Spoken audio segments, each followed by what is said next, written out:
যার মনের মধ্যে এই চিন্তা বদ্ধমূল যে আমি এখানে থাকতে আসিনি, আমি এখানে মুসাফিরের মতো এসেছি, গাছের ছায়ায় বিশ্রাম নিচ্ছি, বিশ্রাম নিয়ে শেষ হবে চলে যাব। যারাই আল্লাহ দ্রোহিতায় লিপ্ত হচ্ছে, শিরিক করছে, বেদাত করছে, হারাম খাচ্ছে, ঘুষ খাচ্ছে, সুদ খাচ্ছে, জেনা করছে, আল্লাহ দ্রোহিতা করছে, আল্লাহর বিধানকে অস্বীকার করছে, তারা ইনডাইরেক্টলি ধরে নিয়েছে যে তারা মনে হয় পৃথিবীতে চিরকাল থাকবে।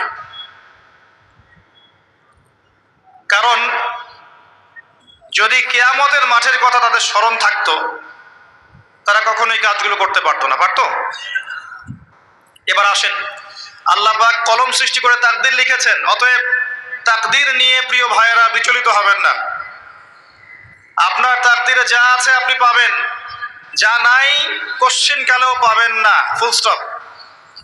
আপনার তাকদীরে যা আছে আপনি পাবেন, না পেয়ে আপনি দুনিয়া থেকে যাবেন না, ফুল স্টপ। আর আপনার তাকদীরে যা নাই সারা দুনিয়ার মানুষ মিলে আপনাকে দিতে পারবেন না। এই চিন্তাটা আগে মাথার মধ্যে সেট করেন। এই চিন্তা যার মধ্যে ইনস্টল করা আছে সে আত্মহত্যা করে না কখনো, সে হতাশ হয় না কখনো, সে ভয় পায় না, আল্লাহর পথে চলতে গিয়ে পিছু পা হয় না।